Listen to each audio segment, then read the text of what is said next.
Welcome back to VRT commentary rock stars. இன்னைக்கு நம்ம பார்க்க போறது solo leveling anime episode 1. Wake up to reality.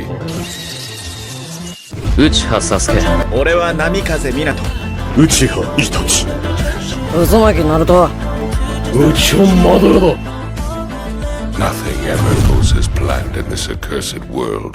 Open பண்ணா 3 வருஷத்துக்கு முன்னாடி தான் காட்டுறாங்க. அப்ப ஒரு தீவை பார்த்தா அந்த தீவுல ஒரே வெடியா வெடிக்குது. ஏதோ சரியான ஃபைட் நடக்குது போல. அதை பார்த்துட்டு இந்த நேவி ஆபீசர்ஸ் எல்லாம் என்ன பண்றாங்கன்னா, இதை நம்மளால ஒண்ணும் பண்ண முடியாது, இதை தடுக்கக்கூடிய ஒரே ஒரு ஆட்கள்னா அது ஹண்டர்ஸ் தான் சொல்லிட்டு அப்படியே அந்த தீவுக்குள்ள காட்டுறாங்க. தீவுக்குள்ள போய் பார்த்தா ஒருத்த பேந்து மூச்சு வாங்க ஓடிட்டு இருப்பான். அதுக்கப்புறம் அவன் என்ன பண்ணுவானா, ஒரு கூட்டமா நிப்பாங்களா, அந்த இடத்துல போய் நின்றுட்டு அப்படியே கத்தி எடுத்துட்டு ரெடியா நிப்பானுங்க வெப்பன்ஸ் எடுத்துக்கிட்டு. இவன் என்னத்தையும் ஒண்ணு பார்த்து பயந்துட்டு ஓடி வந்தான் சொன்னல, அது கொஞ்சம் கொஞ்சமா இவங்களை நோக்கி அப்படியே ஓடி வருது. அது என்னடான்னு பார்த்தா, அடா அத்தா சிவப்பு கலர்ல பெரிய பெரிய எறும்புங்களா அப்படியே அப்படியே மொச்சி வரும், அப்படியே அதாவது அப்படியே குதிச்சு வரும். இவங்களும் தாறுமாறா சண்டை போட்டுக்கிட்டே இருப்பாங்களா. ஆனா அதுங்க போட்டு கொடூரமா கடிச்சு சாப்பிடுற மாதிரிலாம் பாது அட்டாக் பண்ணுங்க. அதுங்க கடிக்கிற கடியில் தோலெல்லாம் கிழிஞ்சு ரத்தம் கொட்டிக்கிட்டு வருது. மந்திரவாதி மாதிரி ஒரு சில பேர்லாம் இருப்பானுங்க. அவங்களும் அவன மந்திர குச்சியை வச்சு நெருப்பெல்லாம் விடுவானுங்க. ஆனா அதுங்களுக்கு ஒண்ணுமே ஆகாது, இந்த ஃபயரை தாண்டி வருங்க. ஒருத்தவனை தவிர வேற எல்லாம் காலி. ஒரு எறும்பு என்ன பண்ணும், ஒருத்தனை போட்டு கடியும் கடிச்சு தோலெல்லாம் கிழிச்சு அப்படியே ரத்தத்தை கொட்ட வர வைக்கும். அவன் அவ்வளவுதான் சாவ போறான்னு நினைக்கும் போது திடீர்னு அந்த எறும்புக்கு ஒரு அடி அடிச்சதுல பறந்து போவோம்.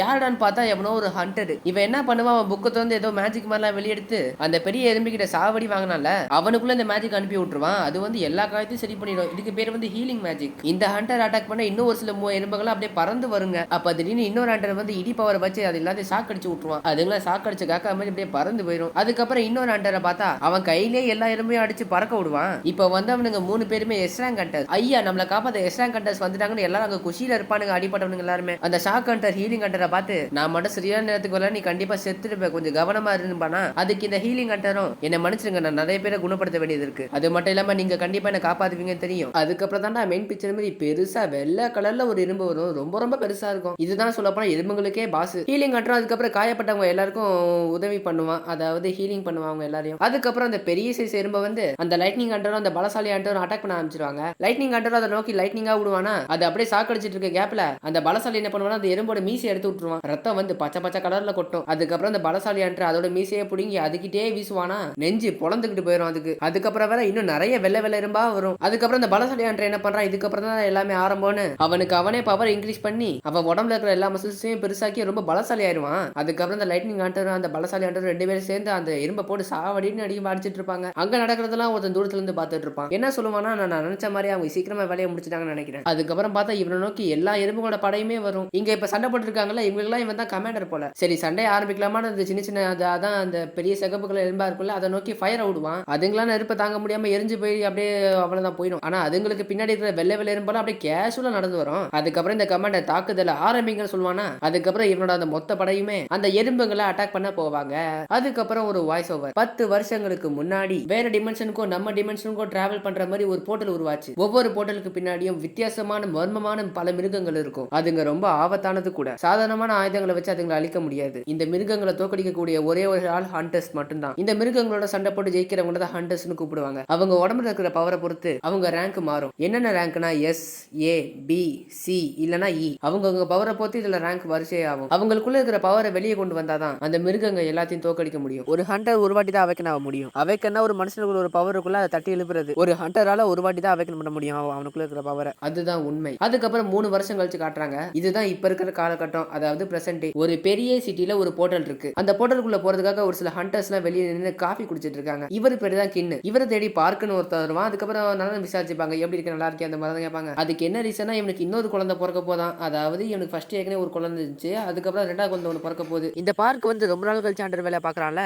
அதனால கொஞ்சம் பயமா இருக்குன்னு சொல்லுவான். அப்போன்னு பார்த்தா நம்ம ஹீரோ வந்து கரெக்டா என்ட்ரி கொடுப்பான். ஹீரோட பேர் வந்து சங் ஜின்ஹூ. நாம சுருக்கமா சங்குனே கூப்பிடுவோம். அந்த இடத்துல இருக்கவங்க எல்லாருமே சங்க பார்த்துட்டு எப்படி பாருக்கு, நல்லா இருக்கியா, அந்த மாதிரி எல்லாருமே கேட்டுட்டு இருக்காங்க. ஏன் நம்ம கின்னே கேக்குறான். நம்ம ஹீரோவும் நல்லா தான் இருக்கு அப்படி இப்படி சொல்லிட்டு அப்படியே கிளம்பிடுவான். பார்க்குக்கு ஒன்னும் புரியல. அவன் கின் கிட்ட என்ன கேட்பானா, யார் இந்த பையன், இந்த பையன் ரொம்ப ஃபேமஸா இருப்பான் போல, இவன் என்ன அவ்வளவு பெரிய ஆளா, பாக்குறவங்க எல்லாருமே இவனை விசாரிக்கிறாங்க. கின்னு ஒரு மாதிரி சிரிச்சுட்டு, இல்ல நீ தப்பா புரிஞ்சுக்கிட்ட, நீ இந்த வேலையை விட்டு போனதுக்கு அப்புறம் தான் இந்த பையன் இங்க வந்து சேர்த்தான். அந்த பையனோட நிக்நேம் என்ன தெரியுமா, த வீக்கஸ்ட் ஹண்டர். அதுக்கு பார்க்கும், என்னது வீக்கஸ்ட், அப்ப பலசாலி இல்லையா, பலவீனமானவனா. கின்னு ஆமா அவன் ரொம்ப வீக், சாதாரண ஈராங் மிஷின்லயே அவன் அடி வாங்கி ஹாஸ்பிட்டலுக்கு போயிட்டான். அதுக்கப்புறம் தான் எல்லாரும் அவனை வீக்கஸ்ட் ஹண்டர்னு கூப்பிட ஆரம்பிச்சாங்க. இவனே நம்ம கூட வரானா, அப்ப நம்ம போக போற இடம் எவ்வளவு ஈஸியா இருக்குன்னு யோசிச்சு பாரு அப்படின்னு ரொம்ப மட்டத்தட்டுற மாதிரியே பேசுவானுங்க. சங்குக்கும் இவங்க சொன்னது எல்லாமே கேட்டுருச்சு. என்ன பண்றது, எல்லாமே கேட்டு தொலைஞ்சிட்டேனே. அவங்க கிட்ட பேசி என்ன பிரயோஜனம், அவங்க சொன்ன மாதிரி நான் ரொம்ப வீக் தான். அப்பதான் சங்க நோக்கி ஜூஹின்னு ஒரு பொண்ணு வருவா. அவ வந்த உடனே என்ன மறுபடியும் அடி வாங்கிட்டு வந்திருக்கியா? சங்கு ஜூஹி நீயா? அப்ப நம்ம மறுபடியும் ஒன்னா வேலை பார்க்க போறோம் போல. அதே இப்ப விடுதல, முதல்ல எப்படி உன் முகத்துல இவ்வளவு காயம் வந்துச்சு சொல்லு. ஓ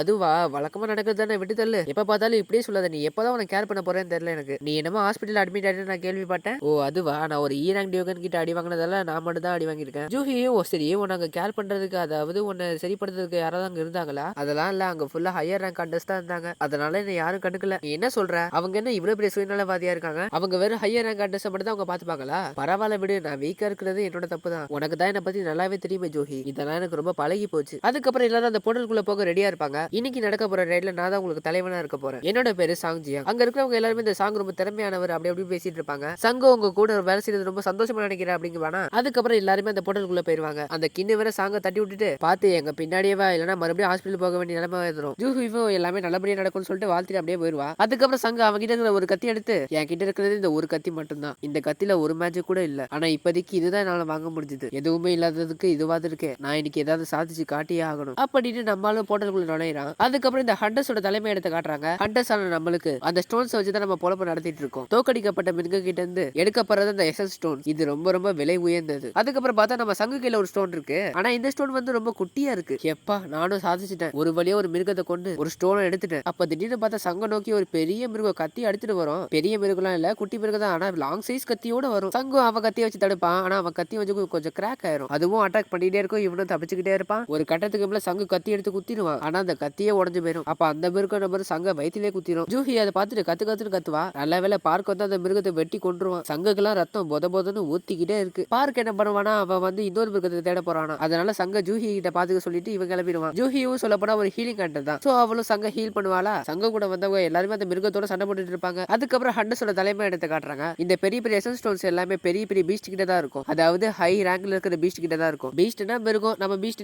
சொல்லிப்போம். இந்த எசன்ஸ் ஸ்டோன்ஸ் வச்சு பல சக்தி வாய்ந்த ஆயுதங்களையும் பீஸ்ட் எதிர்த்து போராடுறதுக்கான ஒரு சில பொருட்களையும் உருவாக்க முடியும். இந்த மன கிறிஸ்டல் வந்து டன்கன்ஸ் கிட்ட மட்டும் தான் எடுக்க முடியும். இந்த கிறிஸ்டலுக்கு வந்து சக்தி ரொம்ப குறைவா இருக்கும். ஆனா இது ஒரு புது பவர் சோர்ஸ் மாதிரி, நியூக்ளியரோட ரொம்ப பாதுகாப்பானது. இது வந்து இயற்கையை மாசுபடுத்தாது. இது ஒரு தூய்மையான எனர்ஜி சோர்ஸ். கவர்மெண்ட் வந்து இந்த எசன்ஸ் ஸ்டோன்ஸையும் இந்த மன கிறிஸ்டல்ஸையும் வச்சு மின்சாரத்தை உருவாக்க முயற்சி பண்றாங்க. இந்த ஸ்டோன்ஸ் எடுக்கணும்னா ஹண்டர்ஸால மட்டும் தான் முடியும். அதனாலதான் ஹண்டர்ஸ் கிட்ட இவ்வளவு பெரிய பொறுப்பு இருக்கு. அதுக்கப்புறம் போர்ட்டலுக்குள்ள போனாங்களா, அங்க போய் பார்த்தா அந்த பாஸையே முடிச்சு தள்ளிட்டாருங்க. பாஸ் வந்து பார்க்க உல்ஃப் மாதிரியே இருக்கும். அதுக்கப்புறம் ஒரு வழியா நம்ம இதை கொண்டுட்டோம், எல்லாரும் அப்படியே சந்தோஷத்துல குதிச்சுக்கிட்டு இருப்பாங்க. ஜூஹியும் ரொம்ப சோகமா சங்க கிட்ட வந்து ஒரு கேள்வி கேட்பா. இங்க பாரு, நீ உண்மையை ஹண்டர் ஆகணும் ஆசைப்படுறியா? ஏன்னா இப்படியே போச்சுன்னா இது உனக்கு ரொம்ப நல்லதே இல்ல. உனக்கு சொல்ல போனா எல்லா இடத்துலயும் காயப்பட்டிருக்கு. சங்கு சாரின்னு சொல்லுவான். ஜூஹியும் சாரி எல்லாம் ஒண்ணு வேணாம், நான் சொன்னது உனக்கு புரிஞ்சுதா இல்லையா? அதுக்கப்புறம் இந்த பீஸ்ட் எல்லாம் கொண்டாங்கல்ல, அதுங்க கிட்ட இருந்து ஸ்டோன்ஸ் எல்லாம் எடுத்துக்கிட்டு இருப்பாங்க. ஆனா அவங்க கிட்ட மன கிறிஸ்டல் மட்டும் கிடைச்சிருக்காது. அதனால அவங்களுக்கு அவ்வளவா ப்ராஃபிட் இருக்காது. சங்கு ஒரு வழியா நம்ம மிஷின் முடிஞ்சது. ஆனா என் கிட்ட இந்த ஒரே ஒரு ஈரான் கேசல் ஸ்டோன்ஸ் மட்டும் தான் இருக்கு. இந்த ஸ்டோன் எல்லாம் அவங்க கண்டிப்பா கொஞ்சம் கூட மதிக்கவே மாட்டாங்க. அதுக்கப்புறம் பார்த்தா இன்னொருத்த ஓ ஹேன்னு கத்துவான். என்னடான்னு பார்த்தா என்னமோ ஒரு வித்தியாசமான ஒரு வழியை கண்டுபிடிச்சு வச்சிருக்கான். இந்த குகை என்ன பார்க்க இவ்வளவு இருட்டா இருக்கு, அது மட்டும் இல்லாம ரொம்ப நீளமா இருக்கும் போலயே. இந்த சுரங்கத்தோட ராஜாவை கொண்டுட்டோம், ஆனா இந்த இடம் இன்னும் மூடலையே, ரொம்ப ரொம்ப விசித்திரமா இருக்கு. அப்படின்னா உள்ள ஆராய்ஞ்சு பாத்துறோமா, கண்டிப்பா நம்மளுக்கு ஏதாவது பலமா கிடைக்கும். சாங்கும் என்ன சொல்லுவாருன்னா, எல்லாரும் ஒரு நிமிஷம் வெயிட் பண்ணுங்க, இந்த மாதிரி ஏதோ ஒரு வித்தியாசமான விஷயத்தை கண்டுபிடிச்சா நம்ம ஹண்டர் அசோசியேட் கிட்ட தெரிவிச்சே ஆகணும். அவங்க என்ன ஆர்டர் கொடுக்குறாங்களோ நம்ம அதை மட்டும் தான் பண்ணணும். அப்ப அதுல இருந்து ஒருத்தர் என்ன சொல்லுவானா, அப்ப நம்ம தெரிவிச்சா எவனத்த புதுசா வந்து உள்ள இருக்கிற பொக்கிஷத்தை அள்ளிட்டு போயிடுவோம். அதுக்கப்புறம் நம்ம என்ன பண்றது, ஒண்ணும் பண்ண முடியாது நம்மளால. அது மட்டும் இல்லாம இது ஒரு டி ரேங்க் இடம் தானே. இங்க பாருங்க, நம்ம கிட்ட மன கிறிஸ்டல் கூட கிடைக்கவே இல்லை. எனக்கு தெரிஞ்சு இப்ப ரூல்ஸ் மீறது தப்பு இல்லைன்னு நினைக்கிறேன். சாங்கும் நீங்க சொல்றது எனக்கு நல்லாவே புரியுது. ஆனா இதுல மிகப்பெரிய ரிஸ்க் இருக்கிறத நீங்க மறந்துடாதீங்க. நாம வேணா ஓட் பண்ற மாதிரி வேணா வச்சுக்கலாம். ஒரு சில பேர் உள்ள போலாம்பாங்க, ஒரு சில பேர் உள்ள போக வேணாம்பாங்க. ஆனா ஓட் பண்ணதுல கடைசியில சமமா தான் இருக்கும். மிச்சம் இருக்கிறது சங்கு மட்டும் தான். சங்கு என்ன முடிவெடுக்கிறானோ அதான் உண்டு. சங்கு ரொம்ப யோசிச்சு பார்த்துட்டே இருப்பான், உள்ள போலாமா வேணாமான்னு. இது டி ரேங்க் டங்கன்றதால ரொம்ப ரொம்ப ஆபத்தானதா எனக்கு இருக்கும். டன்கன்னா இந்த இடத்த தான் டன்கன்னு சொல்றாங்க. நான் இப்ப என்ன பண்றதுன்னு ஒண்ணுமே புரியல. என் அப்பாவை பத்தியும் எனக்கு எதுவுமே தெரியல. இப்போதைக்கு நான் தான் என் குடும்பத்தை பாத்துக்க வேண்டியதா இருக்கு. அம்மாவோட மருந்து செலவுக்கும் தங்கச்சியோட படிப்பு செலவுக்கும் நான் தான் பாத்துக்கணும். நான் இவங்களை பாத்துக்கணும்னா கண்டிப்பா எனக்கு காசு வேணும். என்ன ஆனாலும் சரி ஒரு கை பாத்துருவோம். நான் உள்ள போக ஒத்துக்கிறேன். அதுக்கப்புறம் ஹண்டர்ஸ் சேர்க்கறதுக்கான இடத்த காட்டுறாங்க.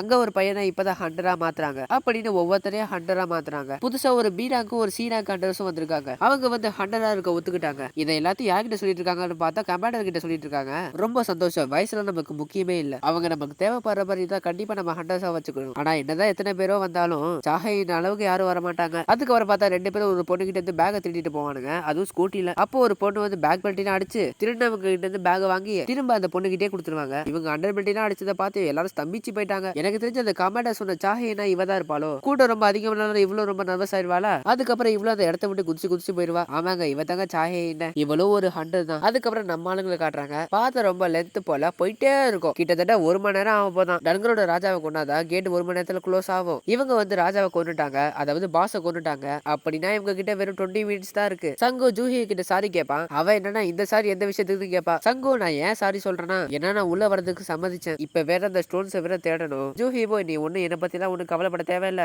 என்ன பாத்துக்க எனக்கு நல்லாவே தெரியும். சங்கு நீ ஏன் ஒரு மாதிரி பேசுற? என் மேல ஒண்ணு கோவம்லாம் இல்லையே. எல்லாமே தெரிஞ்சுக்கிட்டு தான் கேக்குறியாடா முட்டா பையில. நீ எந்த விஷயத்தாலும் என்ன கோவப்படுத்துற மாதிரி பண்ணல. எல்லா விஷயத்திலும் நீ என்ன கோவப்படுத்திட்டு தான் இருக்க. உன்னோட இந்த முட்டாள்தனத்தை நீ எப்பதான் நிறுத்த போற? இன்னும் உனக்கு நிறைய அடிப்படை தான். நீ கண்டிப்பா இறந்து போயிருப்ப. உன் கை காலாம் நான் எவ்வளவு கஷ்டப்பட்டு சரி பண்ணேன்னு உனக்கு தெரியுமா? உன்னோட மூளையில ஒன்னும் அடிப்படல. ஏன்னா நீ பேசுறத பார்த்தா எனக்கு அப்படிதான் தெரியுது. உன்னை எல்லாம் திருத்தவே முடியாது. என்ன மன்னிச்சிருப்பா. சங்கு மனசுக்குள்ள ஜூஹி மாதிரி ஒரு பீரங் ஹீலர் என் கூட இருக்கிறதால என் உயிர் பல வாட்டி காப்பாற்றப்பட்டிருக்கு. ஏண்டா நான் சொல்றது உனக்கு புரியுதா இல்லையாடா? சரி ஒரு விஷயம் சொல்லு. என்னை வெளியே கூப்பிட்டு என்ன சாப்பிட வைக்கிறதுக்கான ஒரு ஐடியாவே உங்ககிட்ட இல்லையா? மேடம் வந்து இன்டைரக்டா என்ன சொல்ல வராங்கன்னா சங்கு வந்து இவள டேட்டிங் கூட்டு போகணுமா. இந்த மாதிரி ஏதோ ஒரு பொண்ணு என்கிட்ட வந்து சொன்னா நல்லா தான் இருக்கும். இந்த வீடியோ பார்க்கறவங்களுக்கு எந்த ஒரு பொண்ணோ இல்ல பையனோ இன்டைரக்டா இப்படி வந்து சொல்லிருக்காங்கல்ல டேட்டிங் கூப்பிட்டு போடான்னு. அப்படி சொல்லியிருந்தாங்கன்னா மறக்காம கமெண்ட் பண்ணுங்க. நான் ஒத்துக்கிறேன், என்கிட்ட சொல்லிருக்காங்க. ஆனா நான் வந்து இக்னோர் பண்ணிட்டேன். ஐ எம் எ மொரட்டு சிங்கிள்யா. சரி ஓகே, கதைக்குள்ள போயிருவோம். ஜூஹிமோ டேட்டிங் கூட்டு போடான்னு இன்டைரக்டா சொல்லுவாளா. சங்கோ இல்ல அப்படிலாம் ஒண்ணும் இல்ல, நீ பயப்படாத, நான் உன்னை கூட்டு போறேன். அப்பதான் ஒரு வித்தியாசமான கதவை கண்டுபிடிப்பாங்க. அதுக்கப்புறம் புதுசா ஒரு சாலங்களை ஹண்டரா மாறி இருப்பானுங்களே, அவங்களுக்கு இந்த ஹண்டர்ஸ் என்ன சொல்லி தராங்க. அவர் சொன்னது பாதியுமே நான் ஏற்கனவே சொல்லிட்டேன். தெரியாத விஷயத்த மட்டும் சொல்றேன். ஹண்டர்ஸா இருக்கணும்னா நீங்க கண்டிப்பா உங்க உயிரை பணைய வச்சே ஆகணும். பெரிய பெரிய ஹை ரேங்க் ஹண்டர்ஸே இதுல கொஞ்சம்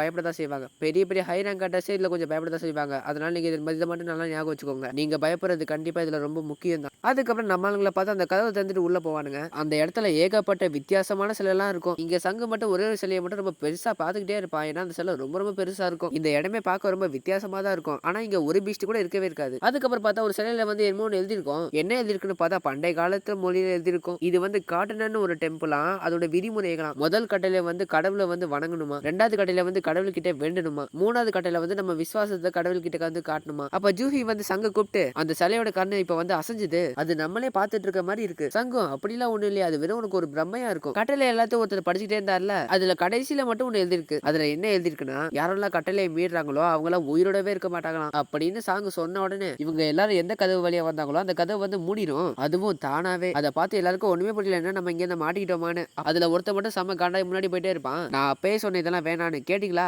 அப்படின்னு அந்த கதவு கிட்ட போவான். அந்த கதவை இவன் தொட்ட உடனே கதவுக்கு பக்கத்துல இருக்கிற அந்த பெரிய சிலை இவனை அப்படியே துண்டா ஸ்லைஸ் பண்ணிடும். தலை கழுத்து சொல்றலாம் எங்க போச்சுனே தெரியல. எல்லாரும் அதை பார்த்து பயந்து அலறடிச்சு கத்துவாங்க. சங்கு மனசுக்குள்ள இப்ப இறந்து போன அந்த ஆள் ஒரு டீரங் கண்டரா, ஒரு விதத்துல அவன் ஈராங்கும் என்னை விட ரொம்ப பலசாலி. அப்படி இருக்கிறவன் ஒரு நொடியிலே செத்துட்டான். இங்க என்ன நடக்குதுங்க? இந்த இடம் கண்டிப்பா டீனாக்கு சம்பந்தப்பட்டதா தான் இருக்கணும். ஆனா இந்த இடத்த பார்த்தா டீனாக்கு மாதிரி தெரியல. இந்த இடம் ரொம்ப ரொம்ப ஆபத்தான இடமா இருக்கு. சங்கு பயந்துக்கிட்டே அந்த பின்னாடி இருக்கிற சிலையை பார்ப்பான். அந்த சிலையும் இவனை பார்க்கும். நான் இதுக்கு முன்னாடி கூட நிறைய வாட்டி சாவை பார்த்துட்டு வந்திருக்கேன். என்னோட முதல் ரைட்ல என் நண்பர்களை விட்டு பிரிஞ்சு நான் ஒரு ஈரங் பிஸ்டால தாக்கப்பட்டு ஹாஸ்பிட்டல்ல சேர வேண்டியதா போச்சு. ஒரு டங்கன் எவ்வளவு வீக்கா இருந்தாலும் நான் எப்பவுமே என் உயிரை கையில பிடிச்சிட்டு தான் இருப்பேன். நிறைய ஹண்டர்ஸ் எல்லாம் பெரிய பெரிய எஸ்எஸ் சேர்த்து வச்சு அவங்களுக்கு தேவையான ஆயுதங்களை வாங்குவாங்க. அப்பதான் அவங்களால சக்தி வாய்ந்த பிஸ்லாம் தோக்கடிச்சு நிறைய பரிசுகளை வாங்க முடியும். ஆனா என்கிட்ட வெறும் ஒரு சாதாரண கத்தியை வாங்க மட்டும் தான் பணம் இருந்துச்சு. ஒருவேளை இந்த கத்தி உடஞ்சு போச்சுன்னா நான் வெறும் கையில தான் சண்டை போடணும். இப்ப என்னோட சூட நிலைமை அப்படிதான் இருக்கு. எனக்கு கண்டிப்பா காசு வேணும். அதனாலதான் எனக்கு இந்த வேலை பிடிக்கலன்னு நான் செஞ்சுட்டு இருக்கேன். நான் செய்யற இந்த வேலையில என் உயிர் போக கூட வாய்ப்பு இருக்கு. பரிசு கிடைக்கிறத விட என் உயிர் போக தான் நிறைய சான்ஸ் இருக்கு. ஆனா நான் என் வாய்ப்புக்காக நான் காத்துக்கிட்டு இருக்கேன். அப்ப திடீர்னு சங்கு எல்லாரையும் பார்த்து எல்லாரும் தள்ளி போங்கன்னு கத்துவானா. அப்ப அந்த சிலையோட ஒரு கண்ணுல இருந்து பயங்கரமான நெருப்பு வரும். அதுல ஒரு 1-2 பேர் இறந்துருவாங்க. இங்க இருக்கவங்க யாருக்குமே ஒண்ணுமே புரியல இங்க என்னதான் நடக்குதுன்னு. ஜூஹியே தான் ரொம்ப ரொம்ப பயந்து போயிருக்கா. பாவம் புள்ள, இங்க என்னதான் நடக்குது எனக்கு ஒண்ணுமே புரியல. இது எப்படி சாத்தியம்? நாம நல்லா மாட்டிக்கிட்டோம். நாம எல்லாம் இங்கே சாக போறோம். நாம எல்லாருமே இங்கே சாக போறோம் அப்படின்னு சங்கு மனசுல அலறதோட இந்த எபிசோட இதோட முடிச்சிட்டானுங்க.